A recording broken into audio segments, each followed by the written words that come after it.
لا تقربوا الزنا انہ کان فاحشۃ وساء سبیلا. زنا کے قریب تک نہ پھٹکو. یہ نہیں کہا کہ لا تزنوا، نہیں، قریب تک نہ پھٹکو. جیسے کہ یہ فیصل آباد کا ہمارا گول چکر ہے اور 8 بازار آ رہے ہیں. اب کوئی سرکاری پروگرام یہ ہے کہ اس گول چکر تک، چوک تک کوئی بھی جلوس نہ پہنچے، تو 8 بازاروں کو بند کرو گے نا. لہذا دور دور تک اللہ تعالی نے وہ حدیں لگا دی ہیں کہ زنا کی ترغیب نہ ہو، زنا کے راستے جو ہے وہ مسدود ہو جائیں. یہ اس دور کی انٹلیکچوئل خیانت، ڈس آنیسٹی کا سب سے بڑا معاملہ ہے. جدید نفسیات کا بابا آدم مانا جاتا ہے فرائڈ، اور فرائڈ کے نزدیک انسان کے محرکات عمل میں سب سے زیادہ طاقتور، سب سے زیادہ پوٹنٹ سیکس ہے. اصل محرک انسان میں. یہاں تک کہتا ہے ایڈیپس کمپلیکس، باپ اگر محبت بھری نگاہ سے بیٹی کو دیکھ رہا ہے تو یہ بھی سیکس ہے، اور ماں اگر بیٹے سے محبت کر رہی ہے تو یہ بھی سیکس ہے. انا للہ و انا الیہ راجعون. ان کمبختوں کا اصل یہ معاملہ ہے کہ ایک شے پر نگاہ جم گئی تو سب کچھ اسی کے گرد گھما دیا. مطلب بات غلط نہیں ہے. Sexual motive one of the most important motives, no doubt about it. اگر یہ نہ ہو، اگر عورت میں مرد کے لیے اٹریکشن نہ ہو، اگر عورت کو مرد کی احتیاج نہ ہو تو تمدن ختم ہو جائے. کون شادی کا کھکیڑ مول لے گا؟ ایک پیٹ پالنا اور ہے، ایک خاندان کی ذمہ داری اور ہو جائے گی. یہ اس قدر زبردست جو ہے، یہ موٹیویشن ہے، اندر سے جذبہ ہے اور اٹریکشن ہے شدید. اس اعتبار سے یوں سمجھیے، جتنا زوردار گھوڑا ہو اتنی ہی زوردار لگام چاہیے اگر ڈسپلن میں رکھنا چاہتے ہیں. لہذا اس سیکس کو ڈسپلن میں لانے کے لیے کہ قانونی تعلق ہو ایک مرد اور عورت کے درمیان، ازدواج ہو، شادی ہو جائے، یا دوسرا راستہ وہ بھی تھا جو آج کل نہیں رہا، باندھی ہو کسی کی، ملک یمین ہو، ان کے اندر سیکشول انٹرکورس جو ہے وہ ہو اور اس سے باہر نگاہ بھی نہ جائے. قرآن اور حضور دونوں کس قدر حقیقت پسند ہے. سورہ آل عمران میں فرمایا زُيِّنَ لِلنَّاسِ حُبُّ الشَّهَوَاتِ مِنَ النِّسَاءِ وَالْبَنِينَ وَالْقَنَاطِيرِ الْمُقَنطَرَةِ مِنَ الذَّهَبِ وَالْفِضَّةِ وَالْخَيْلِ الْمُسَوَّمَةِ وَالْأَنْعَامِ وَالْحَرْثِ. انسان کے اندر محبت پلا دی گئی ہے، مزین کر دی گئی ہے. کن کن چیزوں کی؟ سب سے پہلے عورت، سب سے امپورٹنٹ موٹیو عورت، پھر بیٹے، پھر ڈھیروں مال، سونا چاندی، آلہ گھوڑے نشان زدہ، اور مال مویشی اور کھیتی، لیکن سب سے پہلے عورت. زُيِّنَ لِلنَّاسِ حُبُّ الشَّهَوَاتِ مِنَ النِّسَاءِ وَالْبَنِينَ وَالْقَنَاطِيرِ الْمُقَنطَرَةِ مِنَ الذَّهَبِ وَالْفِضَّةِ وَالْخَيْلِ الْمُسَوَّمَةِ وَالْأَنْعَامِ وَالْحَرْثِ. اسی طرح دیکھیے حضور صلی اللہ علیہ وسلم فرماتے ہیں، یہ مسند احمد میں بھی حدیث ہے اور حاکم اور بیہقی نے بھی، عن انس ابن مالک رضی اللہ تعالی عنہ قال قال رسول اللہ صلی اللہ علیہ وسلم حبب الی النساء والطیب وجعلت قرۃ عینی فی الصلاۃ. اس تمہاری دنیا میں سے مجھے 3 چیزیں محبوب کر دی گئی.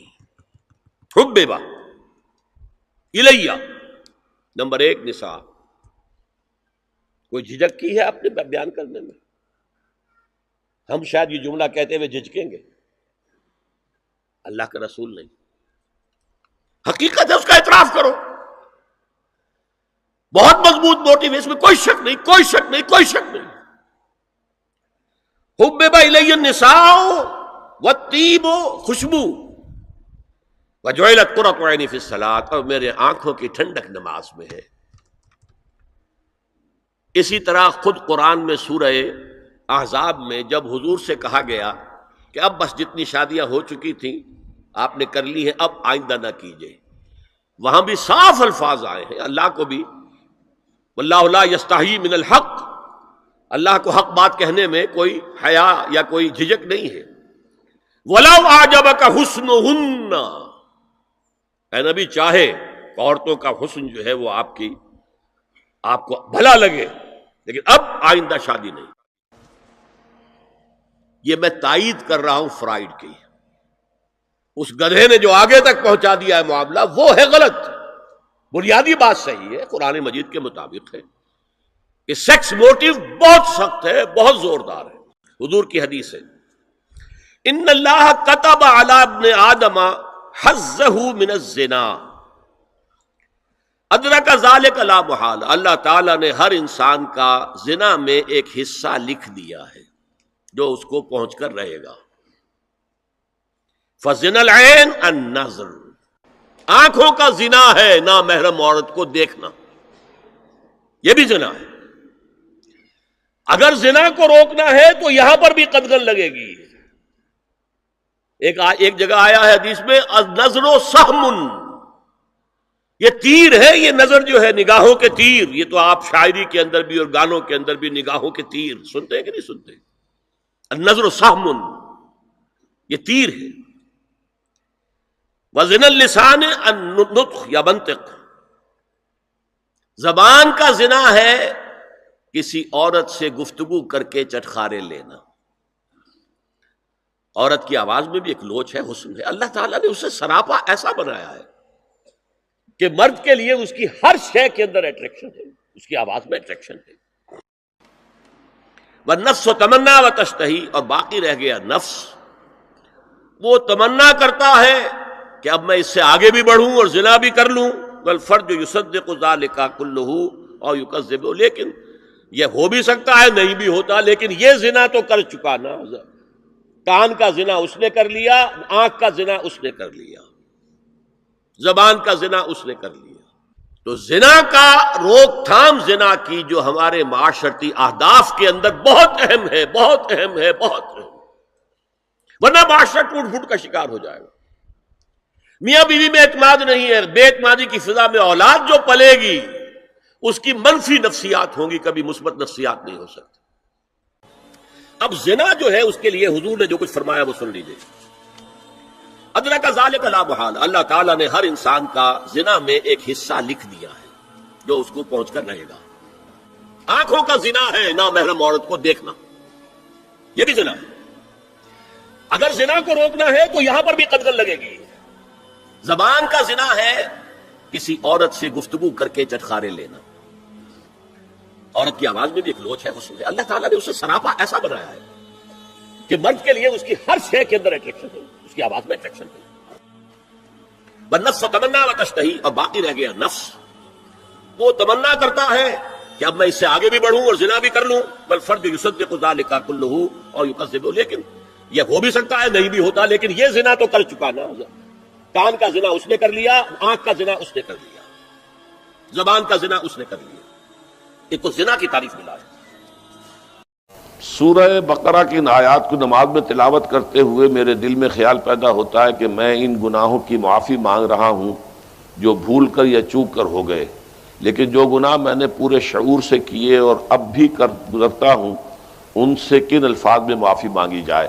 وہ معافی مانگنے کے لیے تو یہ ہے کہ رب انی ظلمت نفسی ظلما کثیرا، جیسے حضرت آدم سے خطا ہوئی تھی اور حضرت حوا اور آدم نے دعا مانگی تھی ربنا ظلمنا انفسنا وان لم تغفر لنا وترحمنا لنکونن من الخاسرین، وہ دعائیں بھی قرآن مجید میں موجود ہیں۔ یا جیسے کہ حضرت یونس علیہ السلام سے غلطی ہو گئی تھی، اللہ کی اجازت کے بغیر وہ اپنی قوم کو چھوڑ کر چلے گئے، تو انہوں نے جو تسبیح کی ہے، جو ہمارے ہاں جس کی تسبیح بھی کی جاتی ہے اور اس کا آیت کریمہ کا جو ہے ورد کیا جاتا ہے، کہ وہ بھی اصل میں قلب کی گہرائیوں اور شعور کے ساتھ جو اگر ادا کی جائے تو بہت لا الہ الا انت سبحانک انی کنت من الظالمین، تو یہ جو ہے استغفر اللہ ربی من کل ذنب واتوب الیہ، یہ بھی ہے۔ تو مختلف ہے اس کے لیے کہ جو قرآن مجید میں بھی آئی ہے اور احادیث میں بھی۔ البتہ توبہ کے بارے میں چونکہ ذکر آج ہوا ہے اور آپ نے سوال بھی کیا ہے، تو یہ بات واضح ہو جانی چاہیے، توبہ کی 3 شرطیں ہیں صحیح توبہ ہونے کی، اور یہ 3 شرطیں ہیں حقوق اللہ میں جو گناہ ہوا ہے اس کے ضمن میں، حقوق العباد میں ہوا ہے تو چوتھی شرط اور ہے۔ وہ 3 شرطیں کیا ہیں؟ گناہ پر حقیقی پشیمانی ہو، دل میں شرمندگی ہو، تعسف ہو کہ یہ کام میں نے کیوں کیا یا کیوں کرتا رہا اب تک، اور نمبر 2 عزم مصمم ہو کہ آئندہ ہرگز نہیں کروں گا، اور نمبر 3 اس کو چھوڑ دے بالفعل، وہ عزم مصمم پر عمل شروع ہو جائے۔ اگرچہ یہ ہو سکتا ہے کہ پھر غلطی ہو جائے، پھر ذہول ہو جائے، پھر نسیان ہو جائے، کوئی پرواہ نہیں، اس وقت جب کہ وہ توبہ کر رہا ہے نمبر 1 پشیمانی ہو حقیقی، نمبر 2 عزم مصمم ہو کہ دوبارہ ارتکاب نہیں کروں گا، نمبر 3 بالفعل اس کام کو چھوڑ دے۔ 3 کام اگر ہوں گے تب جا کر حقوق اللہ کے ضمن میں وہ توبہ صحیح ہوگی۔ فَإِنَّهُ يَتُوبُ إِلَى اللَّهِ مَتَابًا، توبہ جیسے کی جاتی ہے اس کی یہ تقاضے ہیں۔ اگر تلافی کر سکتے تلافی کیجئے، کسی کا مال ہڑپ کر لیا تھا واپس کر دیجئے، اس کے بغیر معافی نہیں ہوگی۔ اگر وہ فوت ہو چکا ہے، واپسی ممکن بھی نہیں ہے، تو ٹھیک ہے، اللہ تعالیٰ کے ہاں جو ہے وہ اس کا آپ کی نیکیاں اس کے حوالے کر دی جائیں گی۔ یا یہ کہ اگر زندہ ہے آپ اب نہیں بھی دے سکتے اس کا مال، یا آپ نے جا کے کہا بھائی میں نے آپ پر تہمت لگائی تھی، میں آج معافی چاہتا ہوں، خدا کے لیے مجھے معاف کر دیں۔ اور یہاں تک آتا ہے بعض صحابہ کا طرز عمل کہ ایک صاحب اپنے اسی طریقے سے ساتھی سے معافی مانگ رہے تھے، انہوں نے کوئی سرسری طور پہ کہا اچھا جی ٹھیک ہے میں نے معاف کیا، لیکن انہوں نے محسوس کیا کہ یہ دل سے معاف نہیں کر رہے، وہ زمین پر لیٹ گئے اور اپنا گال ایک جو ہے زمین پر ٹکا کر دوسرے کا، اس پر میرا اپنا پاؤں میرے دوسرے گال پر رکھو تو مجھے یقین ہوگا کہ تم نے واقعی مجھے معاف کیا ہے۔ تو یہ کیفیت تو اس انسان کی ہوگی نا جسے واقعتاً محاسبہ اخروی کا احساس ہو اور شدید کے اس کی جواب دہی ہوگی، تو اس کے لیے تو پھر وہ ہر طرح سے تلافی کے لیے خوشامد کرے گا، بھائی خدا کے لیے مجھے معاف کر، اچھا جی معاف کر دیں آپ، بس یہ کیا ہے، ایک معافی وہ ہوتی ہے، وہ جو پولیس والے بھی معافی مانگ لیتے ہیں کبھی کبھی، تو وہ معافی نہیں ہوتی، حقیقتاً دل سے آپ معافی مانگیں تو وہ ہے معافی، اور واقعتاً دل سے معاف کریں۔ تو یہ ہے چوتھی شرط ہے کہ جو حقوق العباد کے سلسلے میں ہے۔